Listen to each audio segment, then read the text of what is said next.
El juez instructor del proceso contra Jair Bolsonaro halló culpable al expresidente brasileño de abuso de poder en los comicios de 2022 y votó a favor de inhabilitarlo para ejercer cargos públicos durante 8 años.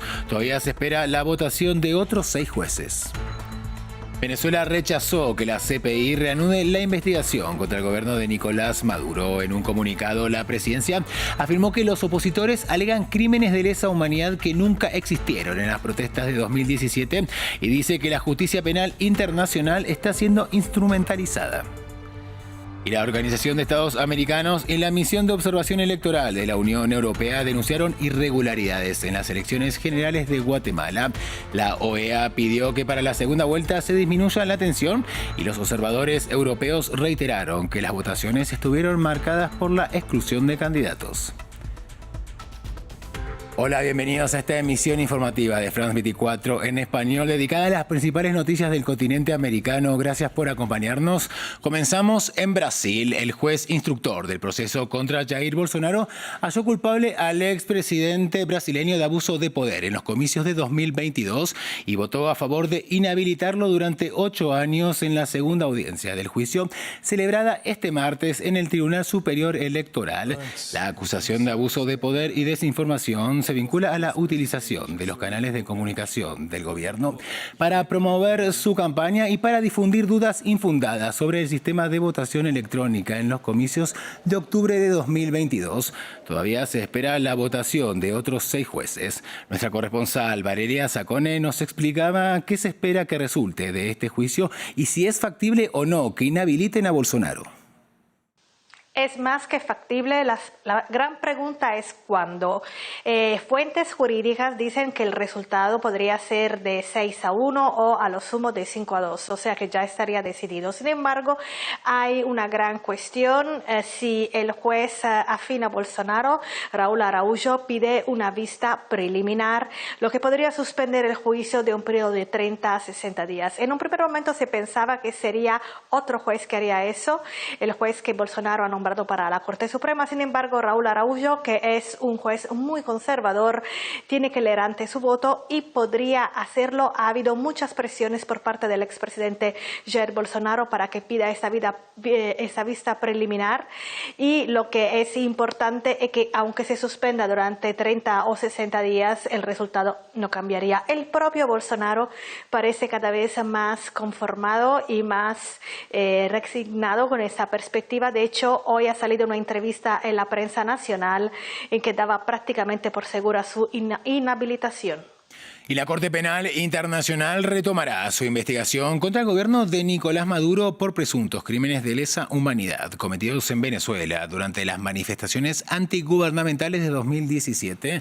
La presidencia rechazó la medida y afirmó que los opositores alegan crímenes de lesa humanidad que nunca existieron y dice además que la justicia penal internacional está siendo instrumentalizada.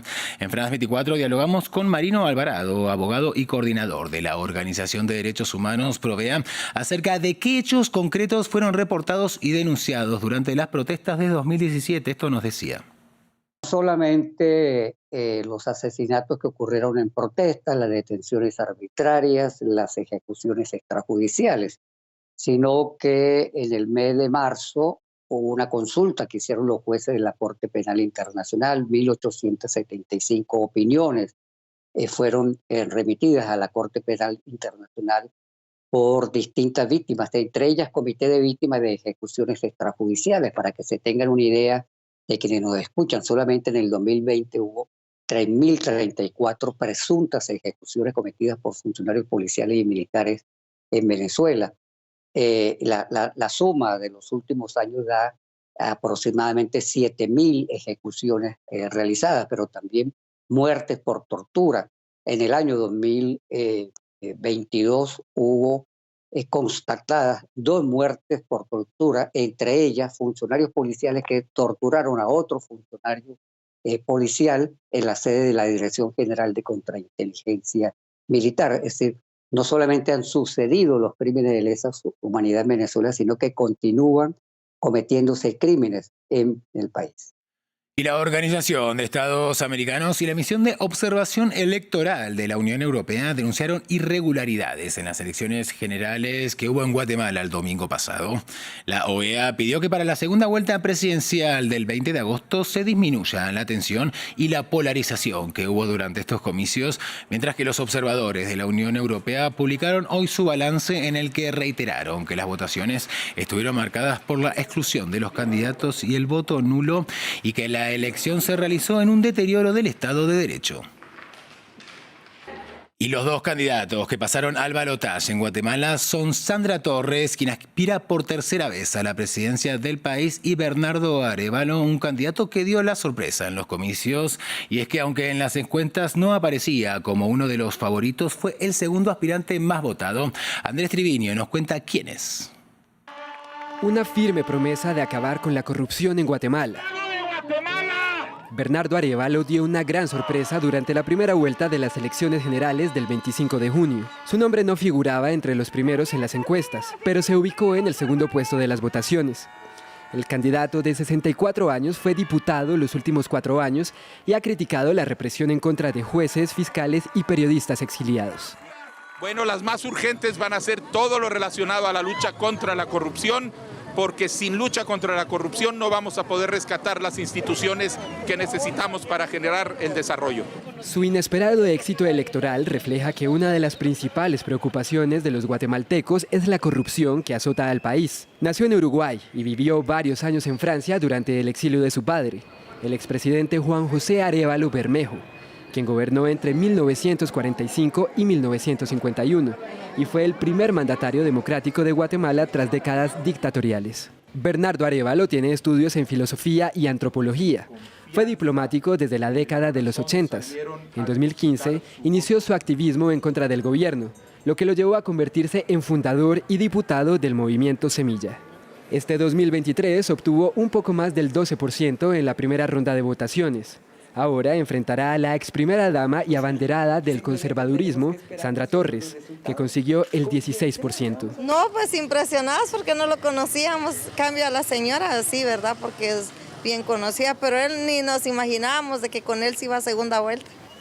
Arévalo ha prometido seguir los pasos de su padre para mejorar la educación, reducir la violencia y la pobreza, que afecta al 59% de los 17.6 millones de guatemaltecos. También ha dicho que no legalizará el aborto libre ni el matrimonio igualitario, pero aseguró que no permitirá la discriminación ni estigmatización por género ni religión. Ahora, con su eslogan de regresar la democracia a Guatemala, intentará llegar a la casa presidencial.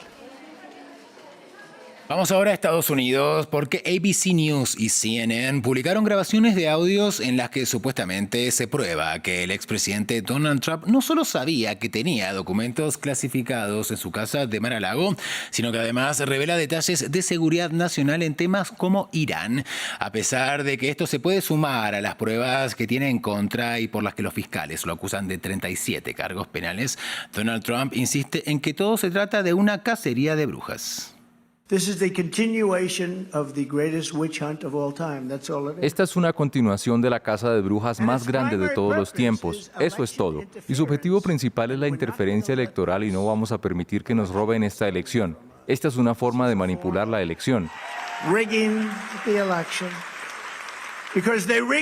Porque manipularon las elecciones presidenciales de 2020 y no vamos a permitir que manipulen las elecciones presidenciales de 2024. Seguimos en Estados Unidos. La combinación de negligencia, mala conducta y fallas absolutas en el desempeño laboral del personal carcelario habría permitido el suicidio de Jeffrey Epstein, el multimillonario acusado de tráfico sexual. Así lo determinó una investigación del Departamento de Justicia estadounidense. La pesquisa indica que los empleados de la Oficina Federal de Prisiones no registraron su celda como se requiere, ni lo controlaron durante horas antes de que se suicidara en 2019. Además, el informe advierte sobre fallas en las cámaras de vigilancia y que el magnate tenía a su disposición una cantidad excesiva de sábanas y ropa que terminó utilizando para ahorcarse. Es todo por el momento. Sigan en France 24 y en france24.com.